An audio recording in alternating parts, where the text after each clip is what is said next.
할렐루야. 한 주간 잘 보내셨습니까?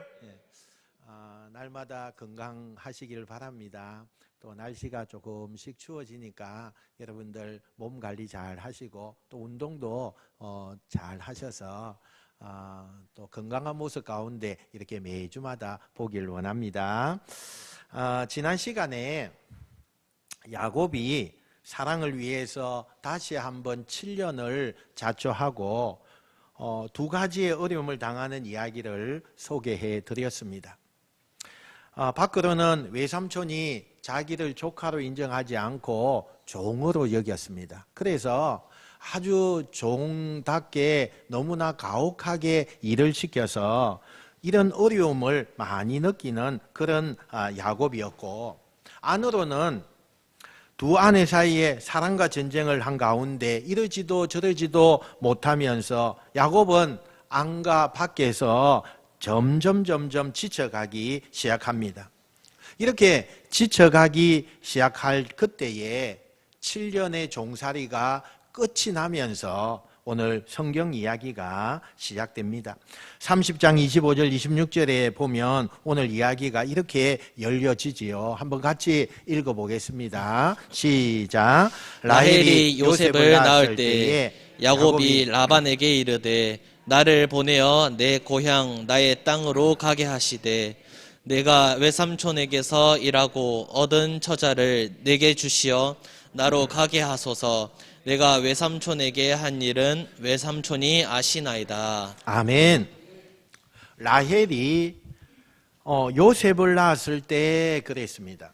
그러니까 그때가 거의 종살이가 끝날 때쯤 야곱이 이제는 결심을 합니다. 그리고 그 결심한 것을 삼촌 라반에게 가서 이야기를 합니다. 이제 약속된 시간이 다 지나갔으니 나는 고향으로 돌아가겠습니다. 이때 외삼촌 라반이 충격을 받습니다. 야곱을 절대로 보내면 안 됩니다. 왜냐하면 이 하란 땅에 어떤 일꾼도 어떤 종도 야곱처럼 성실하고 일 잘하고 능력 있는 사람이 없어요. 지난 14년 동안에 야곱이 일을 했는데 엄청나게 재산이 늘었고 자기는 부와 또 모든 걸 얻었어요.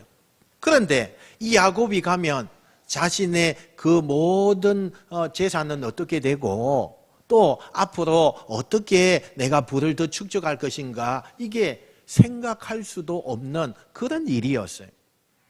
그런데 어떻게 하든지 야곱이 간다고 하니까 붙잡아야 되는 거예요. 그래서 야곱의 환심을 사기 위해서 삼촌 라반이 사과를 합니다.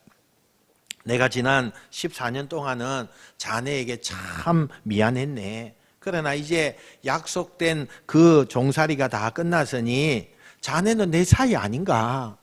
내 사이니까 여기서 좀 더 일을 해서 자네 네 식구가 있는데 그 네 식구를 먹여 살려야 되지 않겠느냐. 그러니 고향으로 돌아가기 전에 돈을 좀 많이 벌여서 그렇게 고향에 돌아가게나. 야곱이 그 소리를 듣고 협상을 합니다. 얼마를 원하나? 내가 자네가 원하는 만큼 내가 매달마다 그렇게 돈을 주겠네. 여기 떠나지 말고 일하게나. 이때 야곱이 뜻밖의 제안을 합니다. 장인어른, 그렇게 말해주시니 너무 감사합니다. 저는 이렇게 장인어른께 제안을 합니다. 장인어른, 지금 양과 염소가 굉장히 많은데 그 양과 염소 중에서 점 있는 거, 또 얼룩무늬가 있는 거, 앞으로 태어나는 이런 양과 염소는 다 제 것으로 주십시오. 제가 그것으로 제 월급으로 삼겠습니다. 이 야곱의 뜻밖의 제안에 라반이 환한 미소를 지으면서 그게 전부인가? 예, 그게 전부입니다. 라반이 그때 그러면 자네 그 조건을 내가 받아들이겠네. 그리고 회심의 미소를 짓습니다. 이 회심의 미소를 짓는 이유는 유전적으로 보면 양은 흰색이 우성입니다. 염소는 검은색이 우성입니다.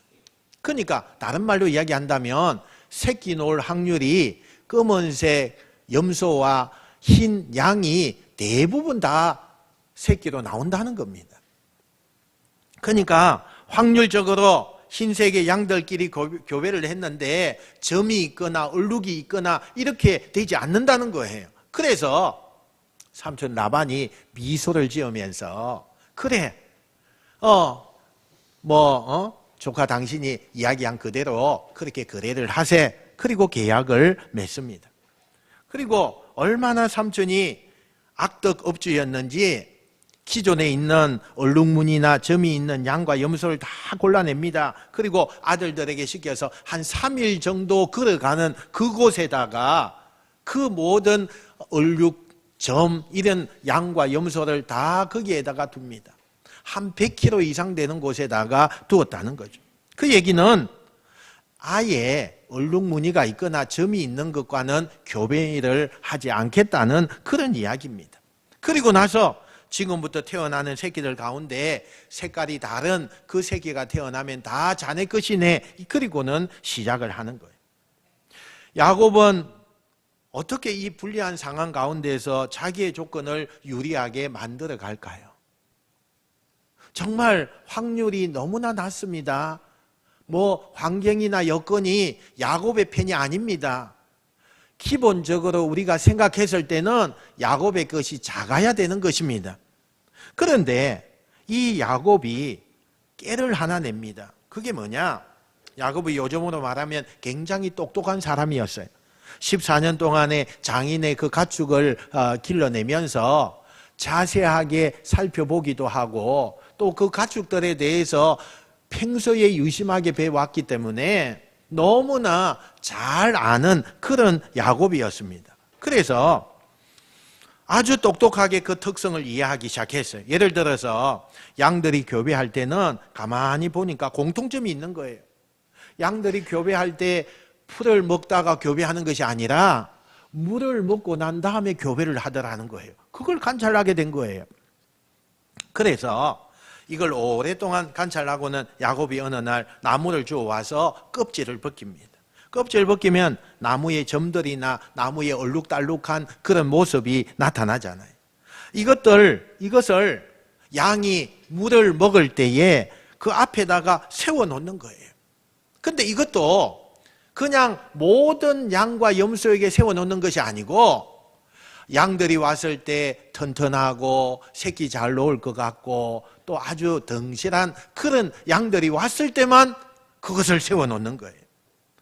그리고 비실비실하고 병들고 별로 볼 일이 없는 그런 양들 앞에는 그걸 안 세워놓는 거예요. 그런데 이걸 보고서 교미를 하면 색깔이 다른 새끼들이 태어날 것이다 라는 것을 기대하는 거죠. 여러분 사실은 이거는요 모험이에요. 모험이죠. 이게 어떤 결과가 나올지 아무도 몰라요. 그러나 불확실한 모험을 시작한 이 야곱은 어떤 결과를 맞이했느냐? 30장 39절 우리 한번 볼까요? 39절 시작. 가지 앞에서 새끼를 뱀으로 얼룩얼룩한 것과 점이 있고 아롱진 것을 낳은지라. 아멘. 아멘. 여러분 흰 양끼리 교미를 했어요. 교미를 했는데 태어나는 것은 줄이 있고 점이 있는 양들이 태어나더라는 거예요. 자신을 감시하는 삼촌 라반 앞에서도 새끼가 태어나는데 태어나는 것마다 줄이 있고 점이 있는 게 태어나니까 계속 그렇게 태어나니까 라반 삼촌이 화가 났죠. 그래서 일방적으로 삼촌이 계약의 조건을 바꿉니다. 야, 네가 하자는 대로 하면 내 거 다 빼앗길 것 같으니까 점 있는 것만 해. 너는 점 있는 것만 가져가. 그리고 줄무늬 있는 거는 내 거야. 그렇게 일방적으로 조건을 바꿉니다. 그런데 그때부터 줄 있는 거는 안 태어나고 점 있는 것만 태어나는 거예요. 그래서 삼촌이 또 화가 났습니다. 그래서 야, 안 되겠다, 안 되겠어. 점 있는 거 말고 줄 있는 것만 내 거 해.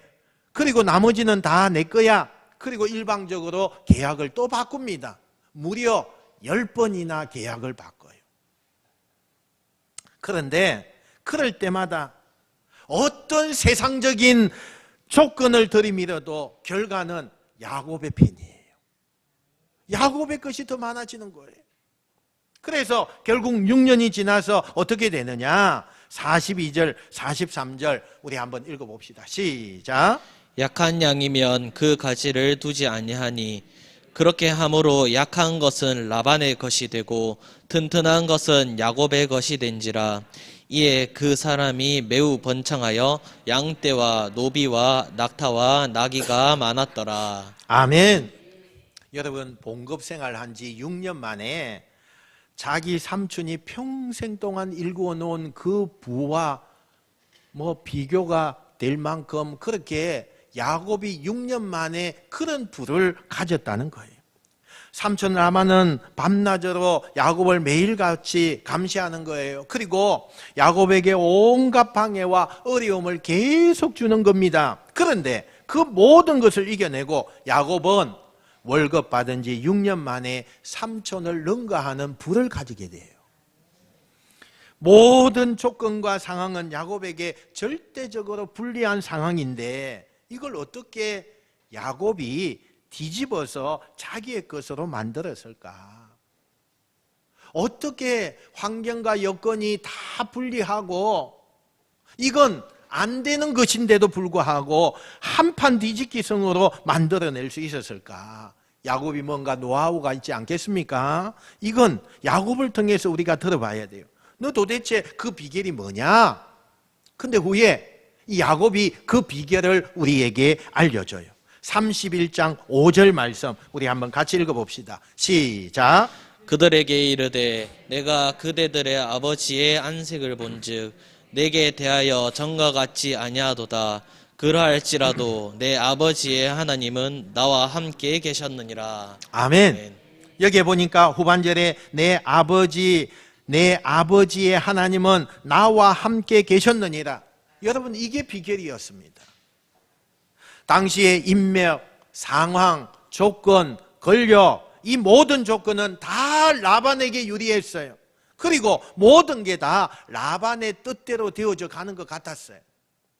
이 야곱은 그냥 그 앞에서 발부둥만 치는 것입니다. 그런데 상황은, 조건은 야곱에게 너무나 불리했지만 단 한 가지, 하나님이 야곱의 편이 되시니까 인간의 조건이나 인간의 계획이나 우리에게 주어지는 상황이 다 뒤집어져서 열세했던 야곱이 이겨내는 것을 보게 되었다는 거예요. 여러분, 이 사건이 지금부터 4,000년 전에 고대 사회에서 일어났던 일들입니다. 그러면 성경은 초인류 시대를 살아가고 있는 지금 정말 현대의 이 엄청난 과학의 발달과 이런 상황에 있는 우리들에게 왜 고대 4,000년 전의 얘기를, 성경이 다른 얘기도 너무나 많이 있는데도 불구하고 이 이야기를 들려주는 이유가 뭘까요? 우리가 별 상관도 없는 이스라엘 역사인데 왜 성경은 이스라엘 역사를 오늘 우리에게 이렇게 알려주고 들려주는 걸 원하실까요? 그 이유는 하나입니다. 야곱의 편이 되신 하나님께서 4,000년 전에 살아 계셔서 야곱의 편이 되신 그 하나님께서는 지금도 살아 계시는 하나님, 지금도 우리 편이 되셔서 지금도 우리를 도우고 여기까지 인도하신다는 이 사실을 알려주기 위해서라는 거예요. 그래서 남의 나라의 역사하고 4,000년 전의 얘기지만 오늘 이 시대에 대한민국에서 살아가고 있는 2021년도 이 시대를 살아가는 우리들에게도 지금도 하나님은 살아계시고 지금도 우리 편이 되셔서 야곱처럼 절대 불리한 상황에서도 우리를 이기게 하실 수 있다는 것을 가르쳐주기 위해서 이 성경 이야기를 들려주시는 겁니다. 여러분, 성경에 보면 불리한 조건과 상황 속에서도 하나님을 믿었던 자의 편이 되신 이야기는요, 말로 표현할 수 없을 정도로 많습니다. 오늘 이 자리에 내가 아무리 발부둥 쳐도, 내가 아무리 힘써서 이 일을 해내려고 해도 길이 보이지 않고 해결되지 않은 그런 일들이 우리 앞에 있는 그런 분들 있습니까? 그런 여러분에게 제가 선언합니다. 하나님이 우리 편이 되시면 됩니다. 할렐루야. 아멘. 하나님이 내 편이 되시면 되는 거예요. 이 세상의 모든 인간의 지혜를 다 모아 놓아도 여러분, 하나님의 어리석음이 더 지혜로운 겁니다. 하나님께서 오늘 우리들에게 약속하십니다. 4000년 전 야곱의 편이 된 것처럼 지금 이 시간 하나님을 붙잡는 너희들의 편이 될 것이다. 할렐루야. 사람이요, 힘들고 어렵고 고비가 오면 여러분 한 가지만 붙잡아야 돼요. 우리가 복잡하면은 리셋 버튼을 눌려서 초기에 하는 것처럼 우리의 복잡한 상황이 있고 문제가 해결되지 않고 여러 가지 문제가 우리 앞에 오면서 고통스러워지고 우리의 가정에, 우리의 자녀에, 우리의 그 몸에도 이상이 생기는 그런 일이 나타난다면 여러분, 우리는 한 가지만 하면 됩니다. 하나님이 내 편이시면 되는 거예요. 하나님, 내가 하나님 편에 서겠습니다. 이거면 되는 거예요. 그런데 우리는 너무나 많은 걸 구해요. 여러분, 지금 우리 이렇게 힘들 때는 다른 기도 할 필요가 없습니다. 하나님, 내 편이 되어 주세요. 여러분의 아들의 이름, 여러분의 딸 이름을 불러가면서 우리 아들의 편이 되어 주시고 내 딸의 편이 되어 주시고 우리 민족의 편이 되어 주시옵소서. 우리가 하나님의 편이 되겠습니다. 이런 고백, 다른 거 없어요. 그냥 나는 하나님, 내가 하나님의 편이 되었을 뿐인데, 하나님이 내 편이 되어 주셨을 뿐인데, 그 하나님으로 인해서 거대한 세상을 뒤집고 이기는 기적이, 간증이 우리에게 나타나시기를 주의 이름으로 축원드립니다. 야곱이 이렇게 6년 만에 라반을 능가하는 부자가 됐어요. 그랬더니 주변 사람들이 야곱을 보는 눈이 달라지기 시작합니다. 이 지역에서 라반이 제일 부자였어요. 제일 부자였어요. 그런데 그 밑에서 일을 했던 직원이었던 야곱이 더 부자가 되는 모습을 보면서 사람들이 야곱을 보면서 그 머리를 조아리게 됩니다. 이걸 제일 불편했던 사람이 삼촌 라반과 그의 가족들이에요. 이제부터 라반은 야곱을 경계하기 시작합니다. 그리고 라반의 아들들이 등장하게 돼요. 여러분, 제가 누누이 이야기를 하는데요, 성경은 구속사적인 입장에서 성경이 기록됩니다. 그래서 그곳에 필요한 사람들만 기록이 되어지는 거죠. 잡다한 얘기는 여기에다가 기록을 할 수가 없어요. 그래서 라반이 레아와 라헬 이 두 딸만 나오다가 오늘 성경에 비로소 그 두 딸 말고 아들들의 이야기가 오늘 등장하게 되죠.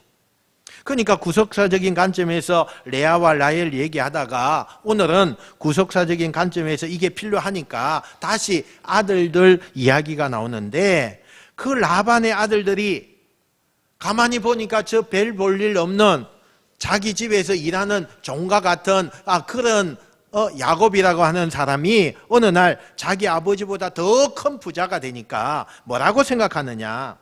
아니, 우리 아버지 재산을 형령해서 도둑질해서 부자가 된 거다. 그래서 이런 소문을 사람들에게 다 내기 시작하는 거예요.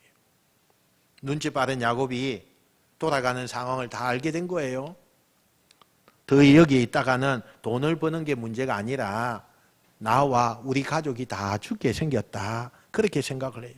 그래서 어느 날 야곱이 굳게 결심을 하고 두 아내를 몰래 불러옵니다. 그리고는 두 아내에게 내가 지난 20년 동안 당신 아버지 장인 어른에게 내가 어떻게 일을 했는지 당신들이 다 봐왔지 않느냐. 근데 하나님께서 나를 불쌍히 여기셔서 내가 이만큼 복을 받았다. 그러니 나는 이제 하나님이 원하시는 내 고향 땅으로 돌아가야 되겠다. 당신들 나를 따라갈 건지 결정해라. 두 아내가 남편이 하나님의 뜻대로 자기 고향으로 간다고 이야기를 하니까 자기들에게 이제 선택의 공이 던져진 거예요. 두 여자는 어떤 선택을 할까? 우리 15절 말씀 한번 읽어봅시다. 15절 시작. 아버지가 우리를 팔고 우리의 돈을 다 먹어버렸으니 아버지가 우리를 외국인처럼 여기는 것이 아닌가. 아멘. 쉽게 말하면 아버지에게 서운하다는 거예요. 그러면서 남편을 따라가기로 결정을 하게 돼요. 그러니까 이 라반은 자기 딸들에게조차도 인정받지 못하는 아버지가 된 거예요. 오늘 우리 시대의 아버지들에게 제가 부탁하고 싶은 거 있습니다. 열심히 돈 버는 거, 열심히 일하는 거 하십시오.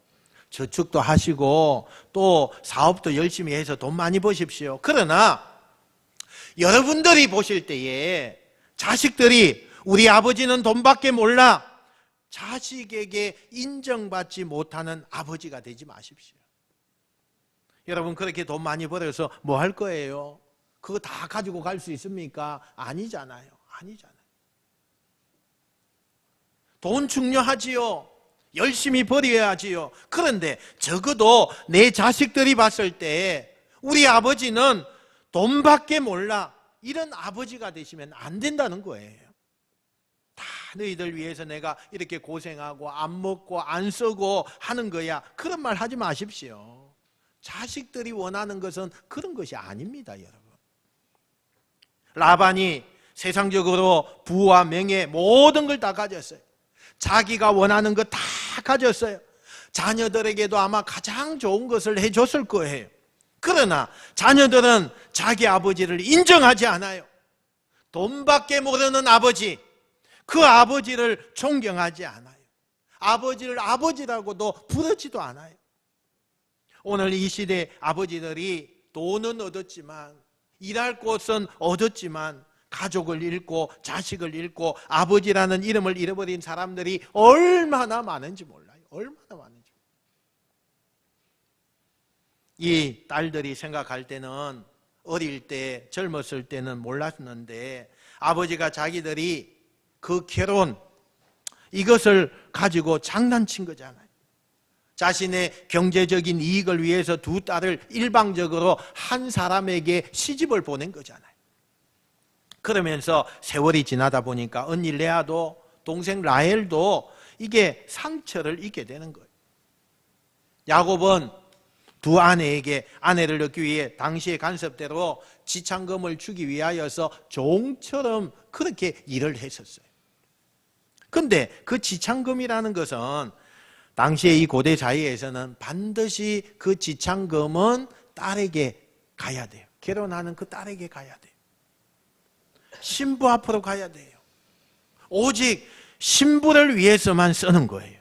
이게 4,000년 전의 고대 사회의 모습이에요. 오늘 우리 시대가 이 모습을 보면서 배울 게 있어요. 왜 지창금은 반드시 신부 앞으로 이 돈을 줘야 되느냐? 예를 들어서 신부가 가부가 될 수 있어요.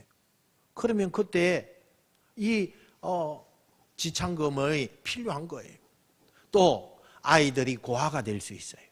이때 이 지창금이 종잣돈이 되어서 그 어려운 것을 극복해낼 수 있는 그런 돈이 될 수 있다는 거예요. 그런데 이 아버지는 그 지창금을요, 자기의 유흥비로 사업비로 다 써버린 거예요. 딸들을 위해서 주지 않았어요. 그러니까 딸들이 처음에는 아버지인 줄 알았는데 점점점 세월이 지나가면서 이 사람 우리 아버지가 아니구나, 아버지로서의 자격이 없구나, 돈밖에 모르는구나, 그래서 아버지를 버리게 됩니다. 이런 라반 같은 아버지가 나오면 안 되는 거예요. 여기서 재미있는 것은 레아하고 라헬 이 두 딸은요, 한 남자를 쟁취하기 위해서 그동안 얼마나 싸웠는지 몰라요. 서로 미워하고 뭐 싸우고 다투고요, 그렇게 했었어요. 그런데 최초로 지금 이 시점에서 이 두 딸이요, 한 마음이 되었어요. 같이 떠나자는 거예요. 그럼 왜 그랬을까? 아버지가 미워서만이 아니라 여러분, 여기에는 영적인 메시지가 담겨져 있습니다. 야곱이 먼저 내가 하나님께로 돌아가야 되겠다라고 결정을 하자 그가 그 안에 있었던 갈등과 다툼과 문제가 해결되더라는 거예요. 여러분, 우리의 삶에 있어서 여러 가지 이런 갈등의 파도와 문제의 그 모습의 파도가 일령일 때에 우리가 하나님 앞에 확실히 돌아가고자 하고 하나님 앞에 살려고 애쓰고 그렇게 하면 그때 우리의 삶의 모든 풍랑은 끝이 나고 잠잠해진다는 사실을 여러분 믿으시길 축원합니다. 야곱이 아버지께로 하나님께로 돌아가고자 했을 때 그렇게 두 사람의 갈등과 싸움과 미움과 다툼이 비로소 하나가 되고 화해가 되기 시작했더라는 거예요. 이제 언제 떠나느냐가 문제예요. 만약에 이 사실이 라반에게 들키게 되면 어떻게 해서든지 간에 그 야곱이 가지고 있는 재물 빼앗길 거예요. 또 그뿐만 아니라 자기와 자기 가족들의 생명이 위협할 거예요. 그러니까 이 세 사람은 비밀로 D-Day를 그렇게 간절히 원하고 있는 거예요.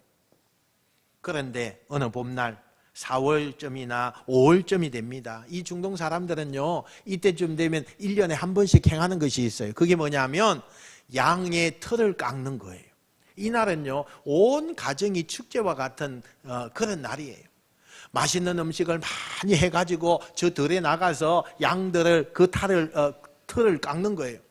그리고 그곳에서 온 가족들이 합해서 음식을 맛있게 해 먹고 그 꼭 우리 명절과 같은 그런 모습이에요.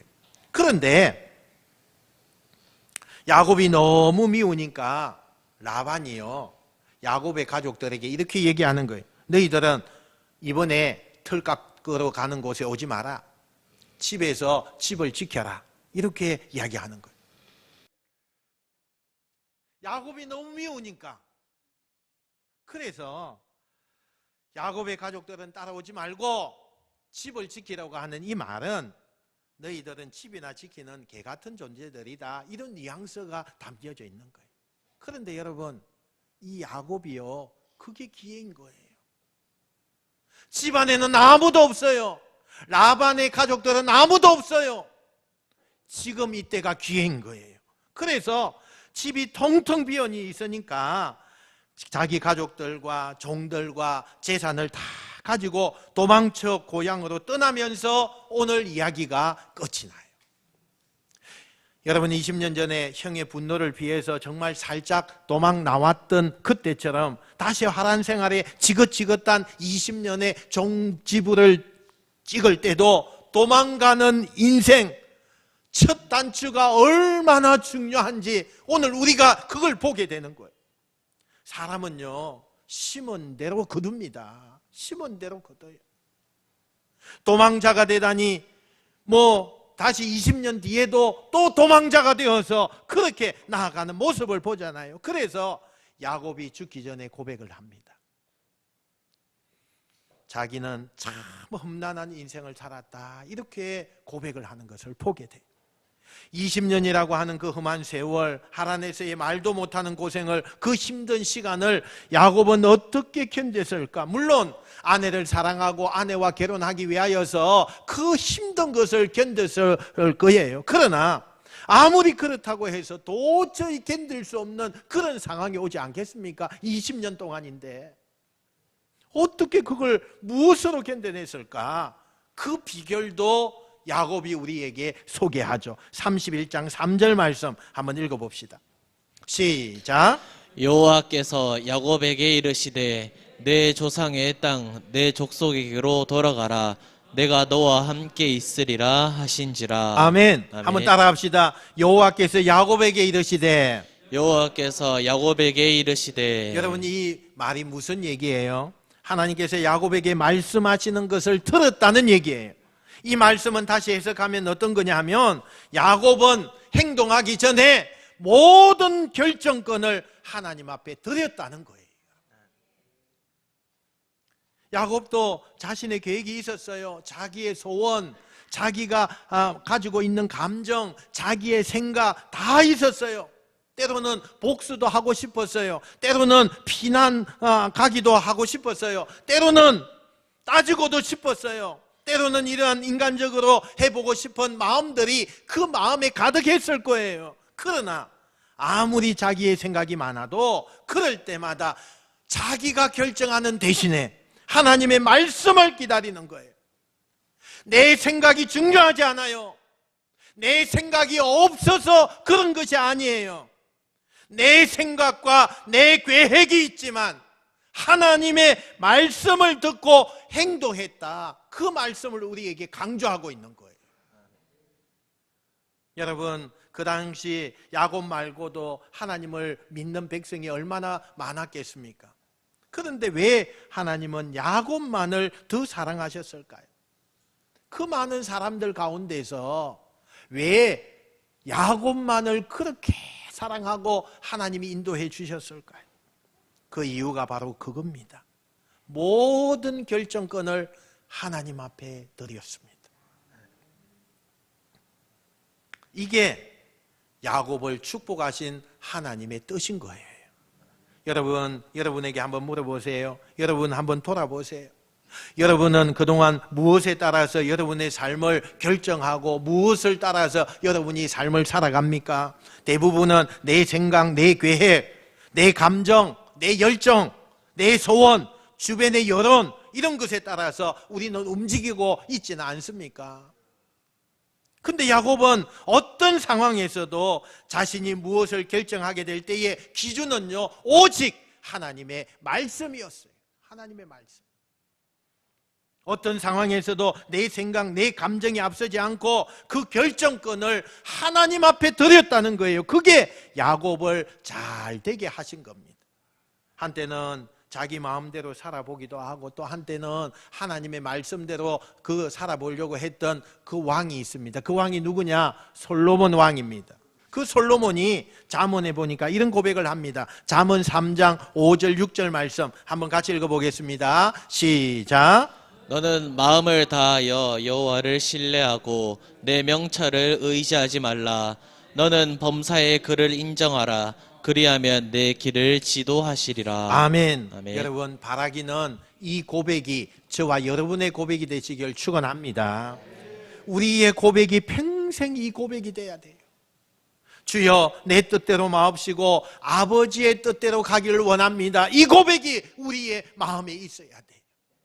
하나님께서는 여시는 길을 걸어갈 때에 오늘 우리를 짓누르는 이 시대에 라반이 무너지고 통쾌하게 한판 역전승하고 뒤집어지게 하는 그 은혜가 저와 여러분들 그 인생 가운데 나타나시길 축원합니다.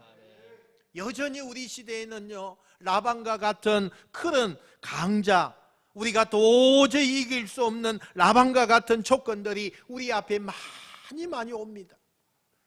이 코로나19로 인해서 모든 게 다 위축되어 있잖아요. 그러나 세상은 여전히 뒤집는 이 한판이 존재합니다. 상식을 뒤엎고 기가 막힌 이야기들이 우리 앞에서 더욱더 나타나게 될 것입니다. 성경은 이런 일이 많다고 이야기합니다. 그 비결이 뭘까요? 하나님이 내 편이시면 되는 겁니다. 하나님이 내 편이시면 되는 거예요. 그래서 나는 내 생각, 내 감정 이게 없어서가 아니에요. 있지만 부글부글 하기도 하고 그런 것들이 내 신경을 자극하기도 하지만 그러나 내 생각대로 하는 게 아니라 하나님, 당신에게 결정권을 내가 드리겠습니다. 당신의 말씀 따라 내가 움직일 때 한판 뒤집기, 역전성이 일어나는 그 기적을 맛보는 저와 여러분이 되시기를 주님의 이름으로 축원드립니다. 축원드립니다.